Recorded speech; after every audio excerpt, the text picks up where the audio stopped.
এরপরে বোন ফাতেমা লিখেছেন, একই সময় একাধিক পাত্রপক্ষ থেকে প্রস্তাব এসেছে। এক পাত্রপক্ষের সঙ্গে চূড়ান্ত সিদ্ধান্তে পৌঁছতে সাধারণত 15-20 দিন সময় লাগে।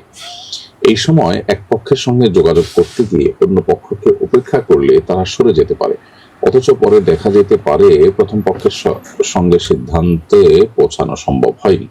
এই বাস্তবতায় চূড়ান্ত সিদ্ধান্ত না হওয়া পর্যন্ত একই সময় একাধিক পাত্রপক্ষের সঙ্গে কথা এগিয়ে নেওয়া বৈধ হবে কিনা। একটি পক্ষ চূড়ান্ত হলে অন্য পক্ষকে স্পষ্টভাবে নিষেধ করে দেওয়া হবে।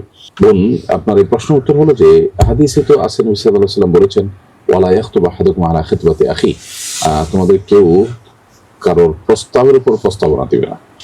অর্থাৎ কেউ কোথাও বিয়ের জন্য প্রস্তাব করেছেন, তার প্রস্তাবনার কোন সিদ্ধান্ত আসার আগে এখানে আরেকজন যেন প্রস্তাবনা দিতে না যান।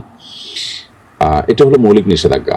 এখন কেউ কারো প্রস্তাবনা সম্পর্কে জানেন না, পাত্রীপক্ষের কাছে প্রস্তাবনা ছেলে পক্ষ নিয়ে এসেছেন, আরেকটা ছেলে পক্ষ নিয়ে এসেছেন, কেউ কারোটা হয়তো জানেন না। এরকম যদি হয় তাহলে তাদের এই প্রস্তাবনা নিয়ে আসাটা না জায়েজ নয়।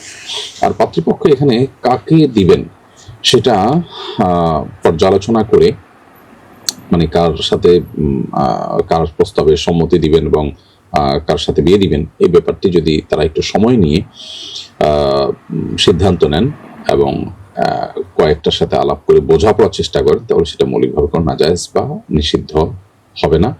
এবং হাদিসে যে কারো প্রস্তাব উপর অন্য কাউকে প্রস্তাব দিতে নিষেধ করা হয়েছে তারা হতে পড়বে না। এটা হলো প্রস্তাব আপনার কাছে এসেছে, সো আপনি কোনটা চুজ করবেন সেটার জন্য আপনি সময় নিতে পারেন, দেখতে পারেন এবং কথাবার্তা সেভাবে আগায় নিয়ে যেতে পারেন। কিন্তু লক্ষ্য রাখতে হবে যে কোনোভাবে কাউকে ক্ষতিগ্রস্ত করা যায় না। নবী সাল্লাল্লাহু আলাইহি ওয়াসাল্লাম বলেছেন, লা দারারা ওয়ালা দিরারা, নিজে ক্ষতিগ্রস্ত হওয়া বা কাউকে ক্ষতিগ্রস্ত করা এটা কিন্তু শরীয়তে জায়েজ নয়। অতএব আপনি আপনার এই তাকে অপেক্ষা করানোর মাধ্যমে তার জন্য অপ্রত্যক্ষ কোনো ক্ষতির কারণ না হয়। হ্যাঁ, সে একটা জায়গায় এঙ্গেজ থাকার কারণে অন্য আরো কিছু জায়গায় তার মিস হতে পারে, সেটা তো সেটুকু ক্ষতি তো তাকে সহ্য করেই সিদ্ধান্তে আসতে হবে। অর্থাৎ আপনার সাথে আলাপ চলছে, এই টাইমে তার কাছে আরেকটা স্কোপ থাকতে পারে, তো তিনি সেই স্কোপ ধরবেন নাকি এখানে আলাপ চালাবেন এটা তার বিষয়।